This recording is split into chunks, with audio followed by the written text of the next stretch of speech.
हटिए हटिए।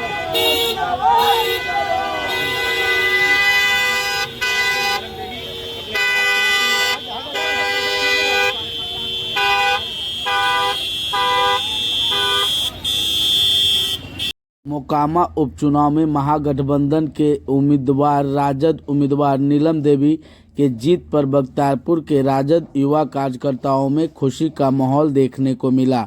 आपको बता दें कि खबर बख्तियारपुर से है, जहां मोकामा उपचुनाव में राजद उम्मीदवार नीलम देवी की जीत सुनिश्चित होने पर बख्तियारपुर के कार्यकर्ता सहित युवा साथी ने बताया कि बीजेपी सरकार फिसडी सरकार साबित हो रही है। उन्होंने पूछने पर बताया कि क्या इस चुनाव का नतीजा 2024 के होने वाले लोकसभा चुनाव में असर करेंगे, तब क्या कुछ बोले हैं बख्तियारपुर के नागरिक। क्या इस चुनाव का नतीजा 2024 के होने वाले लोकसभा चुनाव में असर करेंगे, तब क्या कुछ बोले हैं बख्तियारपुर के नागरिक। देखिए इस रिपोर्ट में।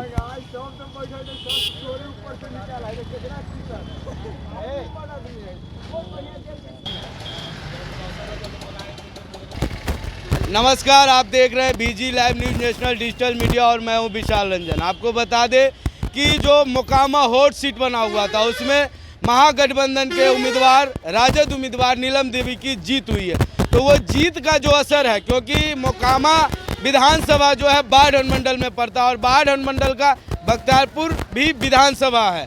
तो यहाँ का जो मतदाता है या आरजेडी समर्थक है या युवा भाई है, जो ये जीत हुई है और ये जीत जो आने वाला 2024 सांसद का चुनाव है उस पर क्या असर होगा। लोग कह रहे थे कि मोकामा विधानसभा चुनाव में नरेंद्र मोदी जी के चेहरा पे, प्रधानमंत्री नरेंद्र मोदी के चेहरा पे चुनाव लड़ी जा रही है, लेकिन मोकामा विधानसभा के नागरिकों ने प्रधानमंत्री नरेंद्र मोदी को नकार दिया, जो कि 21,000 वोटों से मोकामा विधानसभा के नवनिर्वाचित विधायिका नीलम देवी 21,000 वोटों से हुए। तो जो बख्तियारपुर के नागरिक है जो ये जीत वो कैसे देखते हैं। क्या नाम हुआ? सबसे पहले तो मेरा बीजी लाइव में आपका स्वागत है। क्या नाम है? मेरा नाम मनीष कुमार रोशन हुआ जी। मनीष जी, अभी कुछ दिन पहले चुनाव जो हुआ उपचुनाव, आज गिनती भी हो गया, तो मोकामा विधानसभा जो सीट था वो बहुत हॉटस्पॉट, पूरा media house, national, local, YouTube, सारे लोग वहाँ पे जमावड़ा लगे हुए।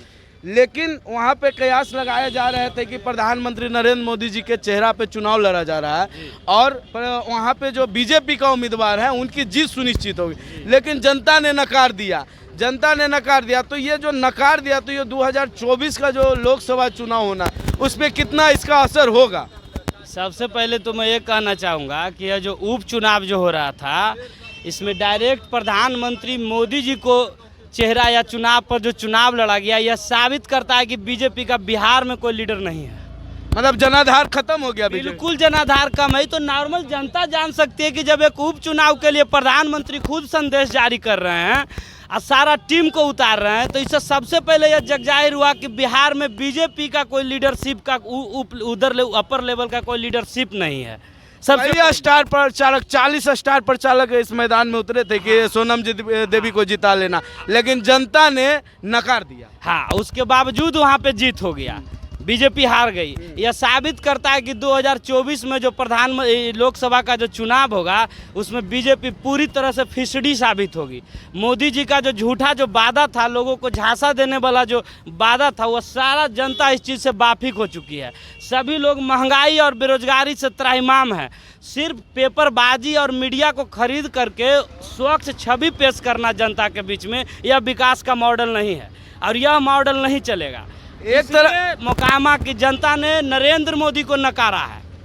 अरे यहाँ पर बिहार में तो बीजेपी की कोई लीडरशिप थे ही नहीं, मोदी जी के चेहरा पर चुनाव लड़ा जा रहा था और उसको जनता ने नकार दिया। इसका परिणाम तो 2024 में साफ साफ देखने को मिलेगा और पूरे राज्य में देखने को मिलेगा। जैसे प्रधानमंत्री नरेंद्र मोदी जी ने डिजिटल मीडिया बनाया और डिजिटल मीडिया का स्वरूप हम जैसे यूट्यूबर को, कई यूट्यूबर को उन्होंने बैन कर दिया, जो कि बीजेपी के अगेंस्ट अगर किसी ने भी न्यूज़ चलाया है तो वो बैन हुआ है।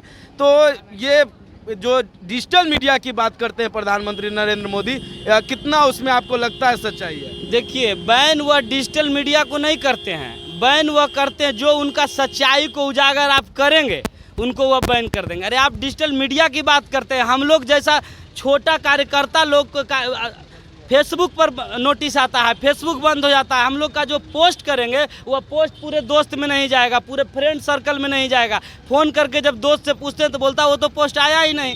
तो आप लोग मीडिया को तो बैन कर रहे हैं तो कौन बड़ी बात है। अब छोटा मोटा आलोचक को इन लोग बर्दाश्त नहीं कर सकते हैं तो मीडिया को, जो कुछ मीडिया है, सभी मीडिया नहीं, 90% मीडिया तो उनका हो ही चुका है। 10% मीडिया जो उनके खिलाफ आवाज़ उठाने वाला है उनको भी चाहते हैं कि नस्तनाबूद कर दिया जाए, उनका चैनल बंद कर दिया जाए, उन पर आरोप लगा दिया जाए, केस लगा दिया जाए, करके एकदम किसी भी तरह से स्वच्छ छवि अपना दिखा देना है।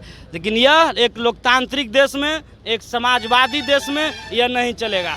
कुछ दिनों में एक विद्रोह फूटेगी जो समूचे भाजपा को ध्वस्त करके, इसके पूरा झूठा जाल को ध्वस्त करके एक स्वच्छ समाज और एक स्वच्छ सरकार हम लोग केंद्र में स्थापित करेंगे। यह बहुत जल्द होने वाला है। आपका मतलब आप आरजेडी के कार्यकर्ता भी नहीं, कार्यकर्ता नहीं है, हम लोग बीजेपी से त्रस्त होकर आरजेडी को सपोर्ट करते हैं या कांग्रेस को सपोर्ट करते हैं। हम लोग किसी पार्टी का कार्यकर्ता या कहने का मतलब है वो कट्टर कैडर नहीं है। बीजेपी के त्राहिमाम से हम लोग त्रस्त होकर उसके खिलाफ पार्टियों को हम लोग सपोर्ट करते हैं। तो देखिए, तमाम लोग बख्तियारपुर विधानसभा के और भी कुछ नागरिक हैं, कैसे ये जो मोकामा उपचुनाव का जीत हुआ उसको कैसे देखते हैं आप? अरे आने वाला समय में देखिए क्या क्या होता है बिहार में। बीजेपी है कहाँ?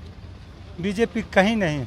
लोग तो त्राहिमाम कर रहा है, महंगाई से, बेरोजगारी से, सब कुछ से त्राहिमाम है। तो बीजेपी को किस कारण से वोट देगा? क्या लगता है ये 2024 लोकसभा चुनाव में असर करेगा मोकामा चुनाव? पूरे असर करेगा। वो देखिएगा ना, 0/0 रहेंगे। वो 40 में से ना एक भी नहीं जीतने जा रहे हैं। आप आने वाला समय में देखिएगा क्या क्या होता है। देखिए वोट तो हम तो देख रहे जब बहुत आगे बहुत बढ़ गए, तब की करे कहो की बोलते। अच्छा, कोई प्रधानमंत्री वह धंधा कर रहे है, मुख्यमंत्री बनते वह धंधा कर रहे है, कोई तो ठीक न है। तो केकरा कहती कहो अब ओकर की जवाब दियो? देखिए, जनता का जो बात है, जनता की जो अपनी बात है वो मीडिया कर्मी के सामने खुलकर बोल रहे हैं। तो ये जो मोकामा उपचुनाव में जो राजद उम्मीदवार नीलम देवी की जीत हुई तो बख्तियारपुर के ही जनता में काफ़ी खुशी का माहौल देखने को मिल रहा है। तमाम खबरों के साथ बने रहे VG live news national digital media, Bakhtiyarpur से ग्राउंड रिपोर्ट। जय हिंद।